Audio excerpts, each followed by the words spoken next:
அஸ்ஸலாமு அலைக்கும் ஃப்ரெண்ட்ஸ். இன்றைக்கி நம்ம கிச்சனில் 5 நிமிஷத்தில் ரொம்பவே ஈஸியாக செய்யக்கூடிய ஒரு ஹெல்த்தியான பிரேக்ஃபாஸ்ட் ரெசிபி தான் பார்க்க போகிறோம்.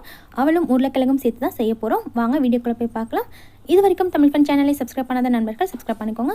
அப்படியே பக்கத்தில் இருக்கிற பெல் பட்டனை கிளிக் பண்ணிவிட்டு ஆல் அப்படிங்கிற ஆப்ஷனை கிளிக் பண்ணிக்கோங்க. அப்போ தான் நாங்கள் போகிற நியூ அப்டேட்ஸ் டெய்லியும் உங்களுக்கு உடனுக்குடன் நோட்டிஃபிகேஷன்ஸாக வரும்.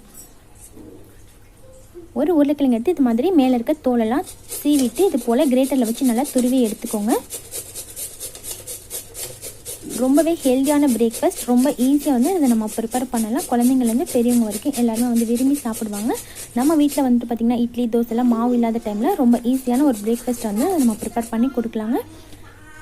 குழந்தைங்க ஈவினிங் டைமில் ஸ்நாக்ஸ் கேட்கும்போது கூட இது நம்ம வந்து ஈவினிங் டைம் ஸ்நாக்ஸ் மாதிரி கூட செஞ்சு கொடுக்கலாம். இப்போ உருளைக்கிழங்கு துருவி எடுத்ததுக்கப்புறமா ஒரு பேனை சூட் பண்ணிவிட்டு அதில் வந்து 1.5 டேபிள் ஸ்பூன் அளவுக்கு ஆயில் சேர்த்துக்கோங்க. ஆயில் நல்லா ஹீட் ஆனதும் 1 டீஸ்பூன் அளவுக்கு கடுகு நல்லா பொரிஞ்சதுக்கப்புறமா ஒரு பச்சை மிளகாயும் ஒரு காஞ்ச மிளகாயும் சேர்த்துக்கோங்க. கூடவே 2 கொத்து கருவேப்பிலையும் ஒரு பெரிய வெங்காயமும் சேர்த்துக்கோங்க. வெங்காயம் சேர்த்து நல்லா வதக்கிக்கோங்க. வெங்காயம் ஒரு அரைவாசி அளவுக்கு வதங்கி வரட்டும். இப்போ இது கூட ஒரு 1/4 டீஸ்பூன் அளவுக்கு பெருங்காயம் சேர்த்துக்கோங்க. வெங்காயம் பாதி அளவுக்கு வதங்கினதுக்கு அப்புறமா இது கூட நம்ம துருவி வச்சிருக்க உருளைக்கிழங்கை சேர்த்துக்கோங்க. உருளைக்கிழங்கையும் சேர்த்துட்டு கூடவே 1/4 டீஸ்பூன் அளவுக்கு மஞ்சள் தூள், 1/2 டீஸ்பூன் அளவுக்கு மிளகாய் தூள், கூடவே தேவையான அளவுக்கு உப்பும் சேர்த்துக்கோங்க. சேர்த்துட்டு இதை வந்து ஒரு தடவை நல்லா மிக்ஸ் பண்ணி விட்டுக்கோங்க. லோ ஃப்ளேமில் வச்சு நல்லா மிக்ஸ் பண்ணிக்கோங்க. இது போல் நல்லா மிக்ஸ் பண்ணதுக்கப்புறமா இதை வந்து ஒரு 10 நிமிஷம் போல் சிம்மில் வச்சு க்ளோஸ் பண்ணி வச்சுருங்க. உருளைக்கிழங்கு வந்து நல்லா குக் ஆகி வரட்டும். இப்போ 10 நிமிஷத்துக்கு அப்புறமா ஓப்பன் பண்ணிவிட்டு ஒரு தடவை நல்லா மிக்ஸ் பண்ணிக்கோங்க. இதில் நீங்கள் உருளைக்கிழங்கு கூடவே உங்களுக்கு பிடிச்ச விருப்பமான காய்கறிகளும் கூட ஆட் பண்ணி செய்யலாம். ரொம்பவே சூப்பராக இருக்கும். இப்போ இது கூட 1.5 கப் அளவுக்கு அவல் சேர்த்துக்கலாமுங்க.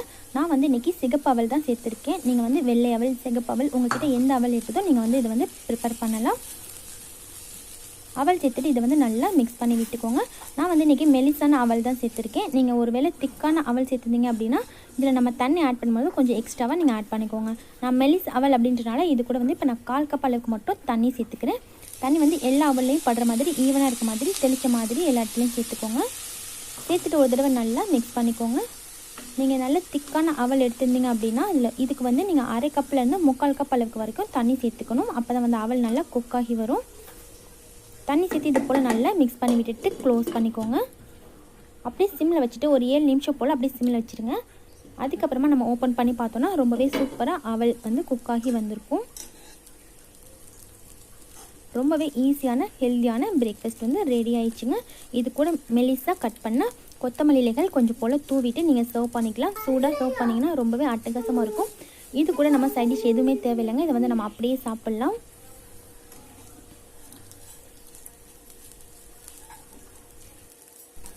ரொம்பவே ஹெல்த்தியான பிரேக்ஃபாஸ்ட் ரெடி.